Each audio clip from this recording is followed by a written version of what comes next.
Hi guys, আজকে আমি অনেকদিন পর আমাদের জমিতে আসলাম জমি দেখতে। প্রায় এক সপ্তাহ পর আসে তো দেখি আমাদের জমির অবস্থা একদম চেঞ্জ হয়ে গেছে। হ্যাঁ, আপনারা দেখুন, দেখাচ্ছি আপনাদেরকে।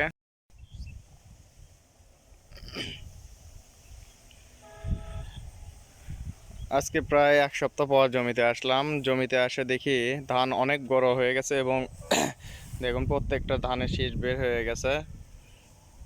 আমি এসেছিলাম সম্ভবত এক সপ্তাহের মতো হচ্ছে, এক সপ্তাহ আগে। এক সপ্তাহ আগে এত কিছু আসলো না, যেমন আপনার দুই একটা শীষ বাড়াইছিল। এখন দেখেন প্রত্যেকটা থোপে অনেকগুলো করে শীষ বার হয়েছে।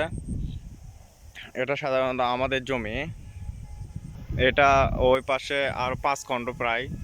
আমাদের জমিতে দেখুন পাতারটা অনেক বড়ই আছে, বিশাল বড় পাতার।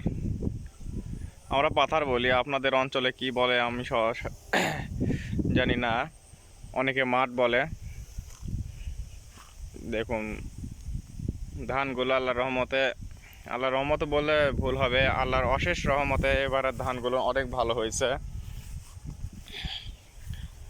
ধানের প্রচুর পরিমাণে শীষ বার হয়েছে এবং ধানগুলো অনেক ভালো হয়েছে।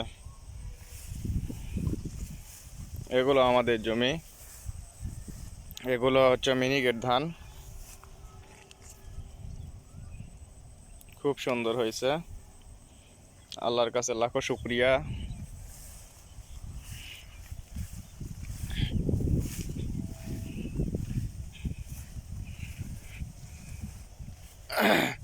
আমাদের জমিটা সাধারণত আপনার মাছ ভর্তি এলাকায়, যেমন আপনার পাথারের মাঝখানে। আমাদের বাড়ি হচ্ছে আপনাদের ওই যে টাওয়ার দেখা যাচ্ছে, টাওয়ারের ওই পাশে আমি আছি এখন। আপনার এই এলাকা আর আমাদের ওই এলাকা, আর এই পাশে আর এক এলাকা। এইটা হচ্ছে আমাদের মাঝখানে।